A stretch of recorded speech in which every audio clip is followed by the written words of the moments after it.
Going to detail a new plan for immigration and infrastructure. But you'll remember that a year ago when he spoke to Congress, he made some pretty big promises when he stood before that joint session. So has he done what he said he would do in his first year in office? CNN's Tom Foreman takes a look at the scoreboard. Tom?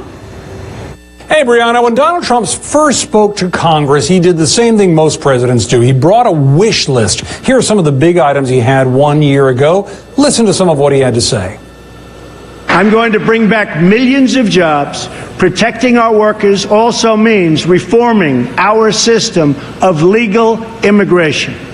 We will get to immigration in just a little bit here, but jobs, yeah, he's added about 2 million in the past year. The recovery started under Barack Obama, has continued. Unemployment is very low. That's a win. Republicans really wanted to have tax reform. It took them until late in the year, but they did manage to pass something. Who the winners and losers will be, we don't know. But again, something they can say they accomplished that he wanted.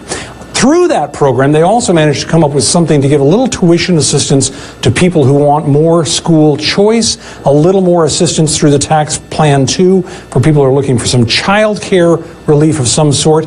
And the president said he wanted to address violent crime. He set up a commission for this. We don't know if this has anything to do with the result, but preliminary numbers show that violent crime seems to have ticked down a little bit in the past year. But now, listen to some of the other things he had to say. Tonight, I am also calling on this Congress to repeal and replace Obamacare. Yeah, this is something Republicans really wanted, and they managed to take a few bites out of it, but repeal and replace, no, not really even close. His big plan for an infrastructure makeover, all those new bridges and dams and roads, that hasn't really happened. His ban on people coming from many Muslim nations, that had all sorts of trouble in the courts, as you can remember, and they've allowed it to go partially through after a lot of changes, but that's only sort of a partial win for the administration. And of course, immigration, yeah, deportations are up, but there's no wall. Mexico hasn't paid for it, and comprehensive reform is still flapping in the breeze. So what does all of this add up to? Well, just look at the approval rates for the past 6 presidents at this time in their administrations, and you can see for all of his wins and losses, he is certainly trailing everybody in that big number. Brianna?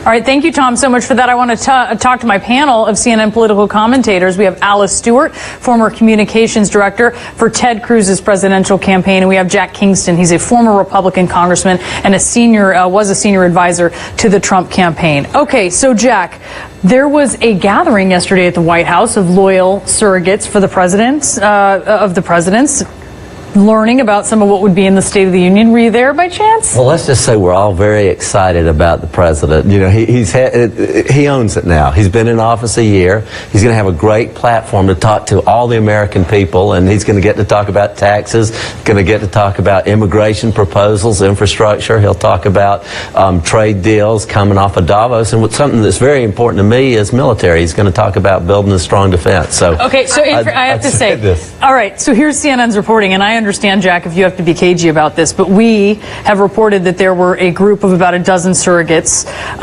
I also noticed you tweeted a photo yesterday, I think we have, of Jack with the president. A 1,000 words. It looks like it's at the White House, Jack. Okay, Jack, you're not. Okay, I get it. You're not gonna come clean and tell me if you were there or not. I'm a fan of President Trump, so I have the opportunity to see him here and there, and I had a picture with him that I wanted to tweet. And sometimes I'll do one with Breonna Taylor, and sometimes with Alice Stewart. All right, Jack. All right. Okay. Well, so look, in this meeting, this is what we have in our reporting, that he told these surrogates that he thinks he shocked Democrats with his offer of a path to citizenship for 1.8 million Dreamers, Alice. But he also expressed uncertainty about whether Democrats will be willing and politically able to reach a deal with him. This is according to a couple sources. Well, sure, because, I mean, we've already been down this road before prior to the shutdown, and I think it's going to be a difficult road ahead, but the president was right when this came up before the shutdown to stand firm and stand his ground, and made it quite clear to Chuck Schumer and all the Democrats, look, I'm willing to talk about immigration, I'm willing to talk about provisions for Dreamers, I'm willing to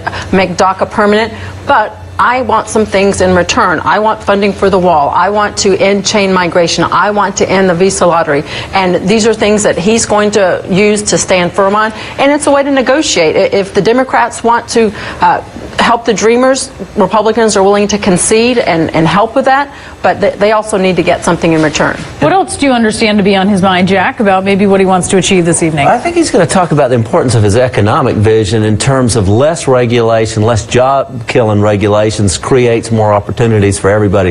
The fact that there are more women who are in the labor force than ever in 17 years, lowest Hispanic unemployment rate in history, lowest African-American unemployment rate in decades. And so, lots of good things to talk about, but the building of pipelines to bring down our energy costs, the opening up of the Alaskan National Wildlife Reserve, things like that, I think are going to be very helpful. I think, if you listen to what he said in Davos, trade agreements, America's open for business. America first doesn't mean America alone. And I think that's an important thing for all of us to hear. So I think we're expecting to see a president tonight who does stick to the teleprompter.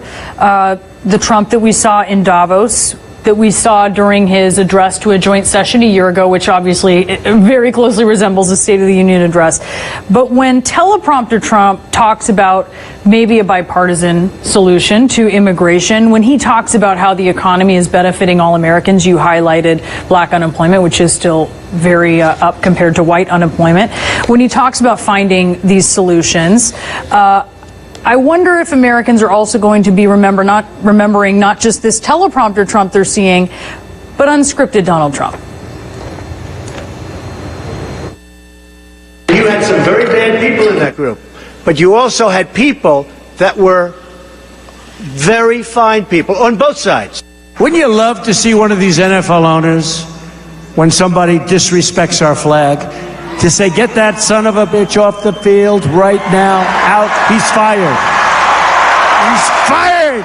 The president interrupted him several times with questions, and in the course of his comments, said things which were hate-filled, vile, and racist. Is it even possible, Alice, for him to really make a difference in a State of the Union address when he has evoked such emotion with his off-the-cuff, seemingly from-the-heart comments over the last year? It is possible, and just like baseball, you're only as good as your last game. And I think tonight, he will be on his game, he will be on his prompter, he will be on message, because he has been working on this for quite some time. And also, another key component of these State of the Union speeches, as you know, the personal and emotional component. He will have guests in the audience that have benefited from tax reform, who a military hero, families that have been victims of gang activity. And these will be opportunities for him to tout his accomplishments, tout his plans for the future, but also personalize it with people out there that really connect with what his message is. And if he does like he did last year, let it breathe, let the applause go. These will be heart-wrenching moments that will also add emotion to the policy component. To play off Alice's metaphor, if you are judged by your last game, but I mean, if in your last several games you punched the ump, went after the pitcher, and did a bunch of stuff, you're probably not just going to be judged by what this one game is, because you have a whole history of behavior that would be considered unusual. Well, I've had the honor of serving with 3 different presidents, and even before that have had the opportunity to meet Gerald Ford, Ronald Reagan, and Jimmy Carter, and I can tell you they're all charismatic. And the point is that I've seen Democrats and Republicans who are critical of presidents of opposite parties all day long fawn all over them with the State of the Union, because this is the president speaking directly to the American people, absolutely unfiltered. And I've seen the harshest critics run up to get a photo op, and you watch on the Democrat side of the aisle how many are leaning over wearing bright red dresses or maybe red ties to get noticed on TV, and they're going to be hugging the president as if they're old friends. And I think that is an opportunity for both parties to build on that relationship. And some may be boycotting. We should mention that, though, just to be fully clear about that. Jack Kingston, Alice Stewart, thank you so much to both of you. Really appreciate it. And coming up, the Trump administration is refusing to enact sanctions on Russians for meddling in the 2016 election. But they did release a list of names right before a major deadline last night. A list of names that perfectly matches almost a Forbes list of Russian billionaires. Now, the Treasury Secretary, Steve Mnuchin, is now defending the administration's actions. Next.